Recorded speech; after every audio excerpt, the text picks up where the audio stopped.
Breaking news చూస్తున్నాం. Phone tapping కేసులో భుజంగరావు రాధాకిషన్ రావుకు తెలంగాణ హైకోర్టు బెయిల్ మంజూరు చేసింది. ₹1,00,000 పూచీకత్తుతో పాటు 2 షూరిటీలు సమర్పించాలని షరతులు విధించింది. ఇద్దరి పాస్పోర్ట్లు సమర్పించాలని హైకోర్టు ఆదేశించింది. మరోవైపు పోలీస్ దర్యాప్తునకు కూడా సహకరించాలని హైకోర్టు ఆదేశాలు జారీ చేసింది.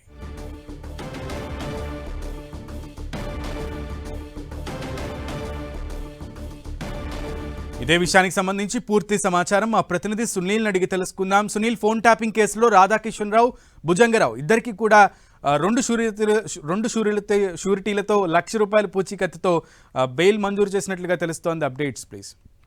2 తెలుగు రాష్ట్రాల్లో తీవ్ర దుమారం రేపినటువంటి ఫోన్ ట్యాపింగ్ కేసులో అరెస్ట్ అయినటువంటి మాజీ డీసీపీలు రాధాకిషన్ రావు కావచ్చు, డిఎస్పీ భుజంగరావుకు తెలంగాణ హైకోర్టులో భారీ ఊరట లభించింది. దాదాపు 3 నెలల పాటు జైల్లో ఉన్నటువంటి రాధాకిషన్ రావు, భుజంగరావుకి ఇద్దరికి కూడా షరతులతో కూడినటువంటి బెయిల్ని తెలంగాణ హైకోర్టు మంజూరు చేయడం జరిగింది. ఇప్పటికే ఈ కేసులో తిరుపతి అన్నకు సుప్రీంకోర్టు బెయిల్ మంజూరు చేసింది. నిన్న అతను బెయిల్పై విడుదలైనటువంటి దృశ్యాలు మనం చూసాం. అయితే తాజాగా భుజంగరావుతో పాటు అదేవిధంగా రాధాకిషన్ రావు ఇద్దరికి కూడా హైకోర్టు బెయిల్ మంజూరు చేసింది.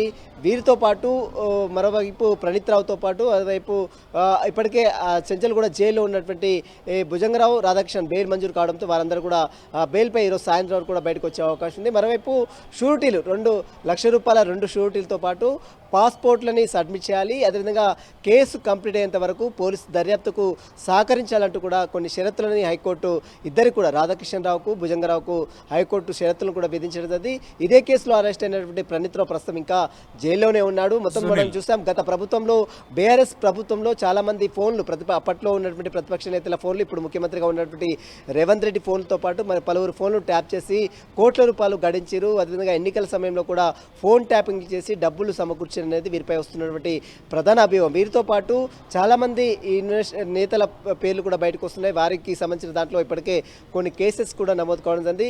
మరోవైపు ఇప్పటికే ఈ కేసులో మొత్తం 4 అరెస్ట్ అయ్యారు. అందులో 3కి బెయిల్ వచ్చింది. ప్రణీత్ రావు మాత్రం ఇంకా జైల్లోనే ఉన్నాడు.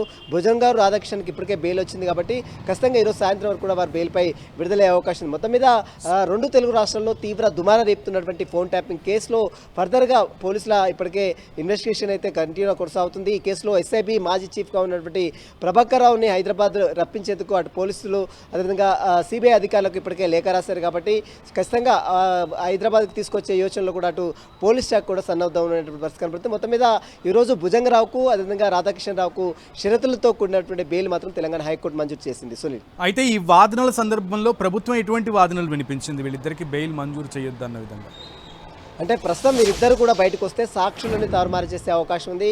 వీరందరూ కూడా ప్రభుత్వం మీద గత ప్రభుత్వంలో చాలామంది ఫోన్లు ట్యాప్ చేశారు, చాలామంది న్యాయమూర్తుల ఫోన్లు కూడా వీరు ట్యాప్ చేశారు, చాలామందిని బెదిరింపులకు గురి చేశారు, డబ్బులు గడించారు, అదేవిధంగా నేతలతో వీరు కుమ్మక్కయ్యారు. ఇప్పుడు వీరు బయటకు వస్తే ఖచ్చితంగా సాక్షులను ప్రభావితం చేస్తారనేది ప్రభుత్వ వాదన. కానీ ఇప్పటికే మరోవైపు ఇటు భుజంగరావు కావచ్చు, రాధాకిషన్ రావు కావచ్చు తరపు న్యాయవాదులు మాత్రం ఇప్పటికే దాదాపు 3 నెలలు గడుస్తుంది. ఇప్పటికే ఛార్జ్షీట్ కూడా దాఖలు చేశారు.